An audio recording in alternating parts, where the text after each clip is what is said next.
పాలకూర రైతా. ఎన్నో రకాల రైతాలు మనం తయారు చేసుకున్నాం. మరి పాలకూర రైతా అసలు ఎలా ఉండబోతోంది, దేనికి బాగుంటుంది తెలుసుకునే ముందు కావాల్సిన పదార్థాలు ఏంటో చూసేద్దాం. పాలకూర రైతా తయారు చేసుకోవడానికి కావాల్సిన పదార్థాలు: నూనె 3 టేబుల్ స్పూన్లు, జీలకర్ర 1 టేబుల్ స్పూన్, ఇంగువ కొద్దిగా, అల్లం ముక్కలు 2 టేబుల్ స్పూన్లు, ఉల్లికాడలు 1/2 కప్పు, పసుపు 1/2 టేబుల్ స్పూన్, కారం 1 టేబుల్ స్పూన్, ధనియాల పొడి 1 టేబుల్ స్పూన్, జీలకర్ర పొడి 1 టేబుల్ స్పూన్, కరివేపాకు కొద్దిగా, సన్నగా తరిగిన పాలకూర 2 కప్పులు, ఉప్పు తగినంత, పెరుగు 2 కప్పులు. పాలకూర రైతా తయారు చేసుకోవడానికి కావాల్సిన పదార్థాలన్నీ కూడా రెడీగా ఉన్నాయి. మరి పాలకూర రైతా అంటే కొంచెం కొత్తగా ఉంది కదా. సో నార్మల్ గా రైతా అంటే మనం ఎలా చేసుకుంటాం, ప్రాసెస్ అందరికీ తెలిసిందే. పాలకూర రైతా యొక్క స్పెషాలిటీ ఏంటి? సో ఫస్ట్ పాలకూర గురించి మాట్లాడుకున్న తర్వాత రైతా ప్రాసెస్ లోకి వెళ్ళిపోదాం. సో పాలకూర అంటే vitamins A, vitamin C, vitamin K అధికంగా ఉంటాయి. ఇది హార్ట్ హెల్త్ని ఇంప్రూవ్ చేసే విషయంలో పాలకూర సూపర్గా పనిచేస్తుంది. అసలు ఆకుకూరలు అన్నీ సూపరే, అందులో పాలకూర ఇంకా సూపరు. సో కంటికి అలాగే జుట్టుకి కూడా చాలా మంచిది. అందుకే పిల్లల్ని పాలకూర ఎక్కువగా తినమని చెప్తూ ఉంటారు. బాగా నీరసంగా ఉన్న వాళ్లకు పాలకూర జ్యూస్ తాగడం వల్ల మంచి అంటే ఒక ఎనర్జీ వస్తుంది. లాస్ట్ అయిపోయినటువంటి ఎలక్ట్రోలైట్స్ ఏవైతే ఉన్నాయో అది చక్కగా పెరుగుతాయి. ప్లేట్లెట్ కౌంట్ తగ్గిపోయిన వాళ్ళకు కూడా పాలకూర జ్యూస్ తాగడం వల్ల ప్లేట్లెట్ కౌంట్ చాలా బాగా పెరుగుతుంది. సో అలా మనకు పాలకూరలో చాలా ఉన్నాయి. సో మరి పాలకూరతో ఈరోజు మనం రైతా తయారు చేసుకోబోతున్నాం. సో పాలకూరతో ఎన్ని వంటలండి, పాలకూర వడలు, పాలకూర పప్పు, పాలకూర కూర, ఇంకా చాలా ఇలా పాలకూర రైతా ఇలా చేసుకోవచ్చు. సో రొటీన్గా ఎప్పుడు మీరు చేసే రైతాలా కాకుండా ఇలా ఈసారి ట్రై చేయండి. సో ఫస్ట్ మనం ఏం చేయాలి అంటే స్టవ్ వెలిగించేసుకుందాం. వెరీ సింపుల్ అండి, రైతా అంటేనే సింపుల్, ఇంకా అది అందరికీ తెలిసిందే. ఎప్పుడూ కూడా రైతాలు, సాలెడ్లు కష్టమైన ప్రాసెస్లో ఎప్పుడూ ఉండవు. ఓకే, సో అందులో కూడా ఈ రైతా ఏంటి అంటే సౌత్ ఇండియన్ రైతా అంటే మన స్టైల్లో అన్నీ మన ఇంట్లో ఉండేవి అనమాట. జస్ట్ ఏంటి అంటే మనకు పాలకూరను మాత్రము కొంచెం ఎక్కువ క్వాంటిటీస్లో తీసుకున్నాం అంతే, ఎందుకంటే అదే మెయిన్ కాబట్టి. సో ముందుగా కాస్త నూనె. ఎప్పుడూ నిజంగా అండి రైతా అంటే మన స్పెషల్ ప్రాసెస్లో చేయాలంటే కొంచెం కష్టమే, అంటే ఏం చేయాలో అర్థం కాదు బేసిక్గా. అది ఏం చేస్తామబ్బా రైతా అంటే అవే కదా మనకి ఉల్లిపాయ ముక్కలు, ఇంట్లో అయితే ఉల్లిపాయ ముక్కలు, టొమాటో, కీరా వీటితోనే చేస్తూ ఉంటాం. రొటీన్ టేస్ట్ అలాగే ఉంటుంది, బాగుంటుంది. రొటీన్గా చేసినా అది కూడా బాగుంటుంది. కానీ ఇలా కొత్తగా చాలా స్పెషల్గా తయారు చేసే ప్రయత్నం చేయండి ఈసారి ఇలా నేర్చుకుని. సో ఫస్ట్ మనం ఏం చేయాలి అంటే కాస్త జీలకర్ర వేసేసుకుందాం. ఇది రైతా కాబట్టి దీంట్లో మనం ఆవాలు అలాంటివి ఏమీ వేయట్లేదు. సో జీలకర్ర వేసేసుకున్నాము. తర్వాత కాస్త ఇంగువ,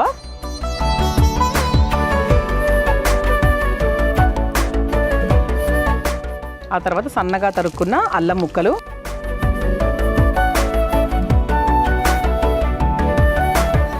ఆ తర్వాత కాస్త కరివేపాకు, ఆ తర్వాత అందులో కాస్త పసుపు లైట్గా. ఒకవేళ మీకు రైతా పూర్తిగా వైట్గానే ఉండాలి అని మీరు ఎక్స్పెక్ట్ చేస్తే కనుక అసలు పసుపు వేయనక్కర్లేదు. ఇది మనకు లైట్గా ఫ్రై అయిపోయిన తర్వాత సన్నగా తరుక్కున్న ఉల్లికాడలు. అసలు అల్లం వేస్తే వచ్చే స్మెల్లే వేరండి, అసలు భలే ఉంటుంది. అంటే మన ఒంట్లో అప్పుడప్పుడు కొన్ని తెలియని నొప్పులు ఉంటాయి. అవి ఎలా పోతాయో ఎందుకు వస్తాయో కూడా అసలు మామూలుగా తెలియదు. అంటే అది ఎందుకు అంటే మామూలుగా ఇన్ఫ్లమేషన్స్ ఎక్కువగా ఉన్నప్పుడు అలా కొన్ని భాగాల్లో కొందరికి భుజాలు ఉండొచ్చు, కొందరికి పెద్దవాళ్ళకైతే మోకాళ్ళు ఉండొచ్చు, అలా కొన్ని నొప్పులు ఉండిపోతాయి. It's all because of inflammation. ఇన్ఫ్లమేషన్తోనే మనకు బేసిక్గా పెయిన్ వస్తుంది. ఆ ఇన్ఫ్లమేషన్ని తగ్గించే న్యాచురల్ ఫుడ్స్ మన దగ్గర చాలా ఉంటాయి.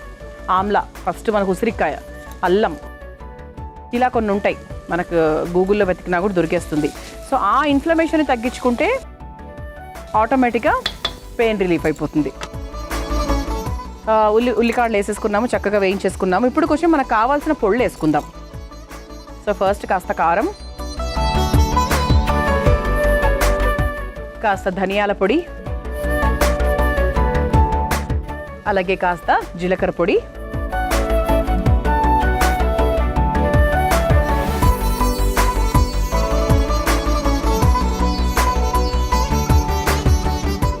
ఇప్పుడు ఇందులో కాస్త ఉప్పు కూడా వేసేసుకుందాం. ఇది ఒక్కసారి మిక్స్ చేసేసుకున్నాక ఇప్పుడు దీంట్లో మన ముఖ్యమైన పదార్థం ఏంటి, పాలకూర కూడా వేసేసుకుందాం. ఇప్పుడు ఇందులో ఒక 2-3 స్పూన్స్ నీళ్లు వేసుకుందాం. జస్ట్ మనకు ఆ మగ్గడానికి మాత్రమే అన్నమాట, సరిపోతుంది. ఇది కొంచెం మనకు దగ్గర పడిన తర్వాత ఇంకొంచెం పాలకూర కూడా మనకు కావాల్సింటే వేసుకోవచ్చు. సో ఇది ఒక్కసారి ఇలా మిక్స్ చేసుకొని కొంచెం మనం దగ్గర పడిన తర్వాత ఇంకొంచెం పాలకూర కూడా వేసేసుకుందాం.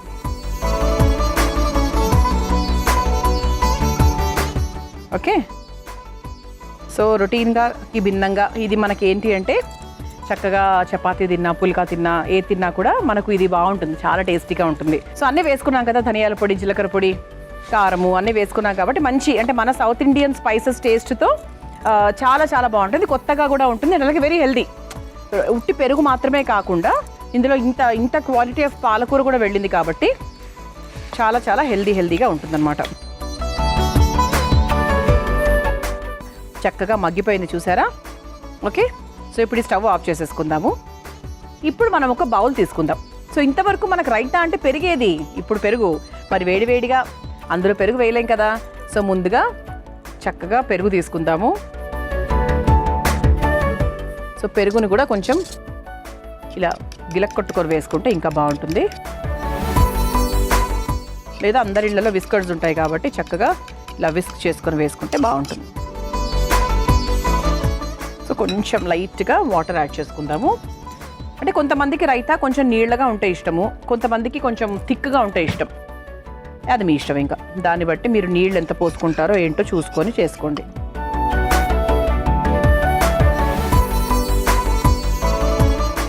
నేను ఈ కన్సిస్టెన్సీలో చేసా ప్రస్తుతానికి, మరీ నీళ్ళగా అయితే చేయలేదు. ఓకే, సో ఇలా చక్కగా పెరుగు కూడా రెడీగా ఉంది కదా. ఇప్పుడు మనం ఏం చేద్దాము, మనం తయారు చేసుకున్న ఈ పాలకూర మిశ్రమం ఏదైతే ఉందో దాన్ని కొంచెం చల్లారిన తర్వాత పెరుగులోకి వేసుకోవాలి. ప్రస్తుతం నేను వేసేస్తున్నాను. సో మీరు ఇంట్లో తయారు చేసుకునేటప్పుడు కాస్త చల్లారిన తర్వాత ఇందులోకి వేసేసుకోండి.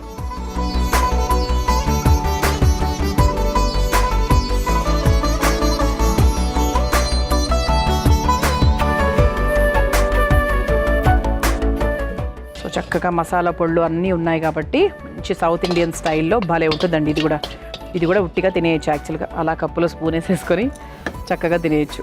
సో దీన్ని బాగా మిక్స్ చేసుకుందాం. ఓకే, సో ఎక్కడ మనకు ఉండలు లేకుండా నీట్గా ఈ మసాలా అంతా మిక్స్ అయ్యేటట్టుగా చేసుకుందాం. ఎంత బాగుంది చూసారు, చూడడానికి ఎంత టెంప్టింగ్గా ఉందో. అసలు 100% మిమ్మల్ని అడగాలి, ఇంత మంచి రైతే అసలు ఎక్కడ నేర్చుకున్నావు ఏంటి అని చెప్పి. దీన్ని తీసుకెళ్ళి చక్కగా ఒక సర్వింగ్ బౌల్లోకి తీసేసుకుందాం. ఇది పులావ్కైనా దేనికైనా కూడా చాలా బాగుంటుందండి. అసలు ఇది చూస్తుంటేనే ఎప్పుడెప్పుడు టేస్ట్ చేయాలా నేను వెయిట్ చేస్తున్నాను. భలే ఉంది అసలు.